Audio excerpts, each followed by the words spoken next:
Hi, this is Trepacer. Welcome to Trepacer's Saturday Horror Reviews, episode 44, I believe.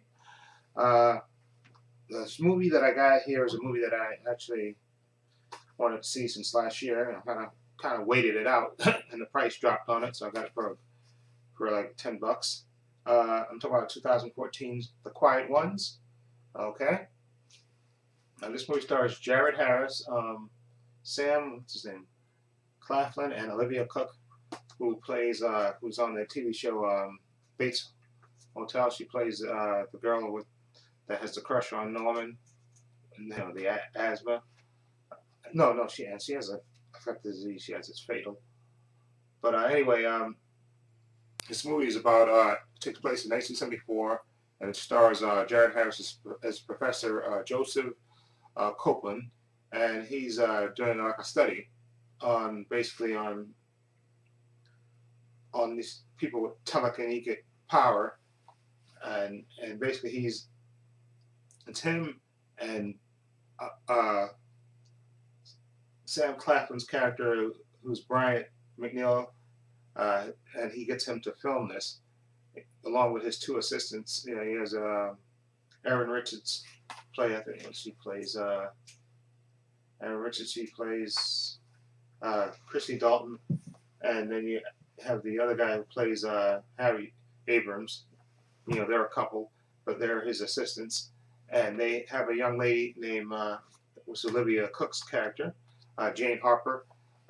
He basically signed her out of a mental institution, and claims to be possessed. He's abandoned with no memory, and basically he has this theory, I think, that there's no real ghost that you can actually cure. I think he has that he said that you can cure, if you can cure this girl who has this thing that that's possessed her, that you could actually cure all mental disease if you can cure this one girl. He announces that theory to the class, that if he can cure this one case of this girl who claims to be possessed by this telekinetic power, where she can move things with her mind, and supposed spirit it's haunting her, that he can cure it. He can cure all mental illness. Okay, and they start to do the experiment at Oxford, and then of course the board finds out about this and basically cuts off the funding of it. So they move out of Oxford to a private house, and they take Jane Harper with them, and they, like I said, they keep her isolated, and they like I said, they're having Brian McNeil, Sam Claflin's character, film it, and they try to bring out the spirit, because their goal is to take Jane and have her channel the evil spirit that she has, is supposedly suppressing her, and put it in a doll named Evie, and then destroy it in that way, and then Jane Harper will be free of this the spirit. They want to basically have her channel that evil spirit into the doll, and they use drugs and stuff to keep her awake and isolated and stuff. So, and then of course, weirdest thing, the problem starts basically when Brian McNeil, Sam Claflin's character, he starts to have feelings for just feeling sorry for Jane, because like I said, they keep her isolated, and then slowly but surely she starts to exhibit these things where she's moving stuff with her mind, and of course it's freaking them out, and then of course it leads to, without spoiling, it leads to more things. Things start to get serious, and it kind of, like I said, he's kind of filming it, so it's a little bit of found footage in a way, not found footage, but you get that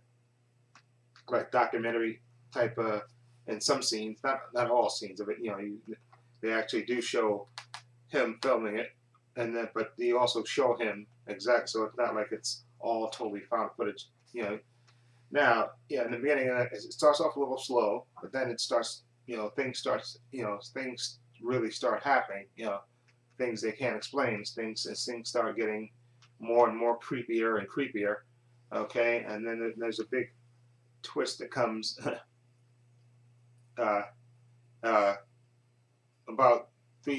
third of the way in. Now, this movie, it was okay. Like I said, it started off a little slow, and then it kind of builds up to the big reveal that happens in the movie. And I thought the actors gave decent performances, especially Jared Harris, as this professor that that's conducting this this experiment, and who's really solid in his beliefs that he can cure this Jane of this possession and have her channel it, like I said, into the doll Evie that she has, and then destroy the doll, and then she'll be cured. Okay, and like I said, and Sam Claflin, he warns not to get too close to the subject, but of course, he does. And then you have the two what's her name? The two actors that play his assistants, they're good too as well. It's not the best movie, okay? I mean, like I said, you can pretty much not guess what happens, but you can pretty much guess the way it's going to go, okay? But I still found it entertaining. Like I said, it's only 98 minutes, I believe. Yeah, 98 minutes. So like I said, it starts off a little slow, but then things start ramping up. And I did find it entertaining, okay? So I'm going to give The Quiet Ones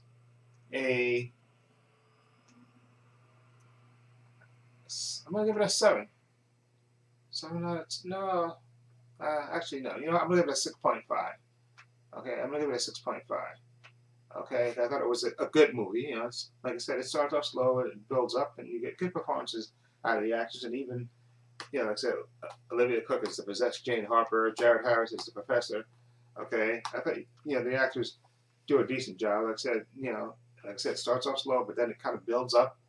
And it's a decent movie. Like I said, nothing that you haven't seen before, but I found it entertaining as well. Okay, a nice little diversion, and I think when things start happening, they really start happening and stuff. Okay, and there's a lot of jump scares in this, but I found it entertaining. So, not the most original horror movie, but a decent one. So I'm gonna give it again a 6.5. Yeah, that's it. I think a good rating for this, 6.5. Anyway, let me know what you think of The Quiet Ones. Feel free to leave comments down below. This is Trepacer saying so long and take care.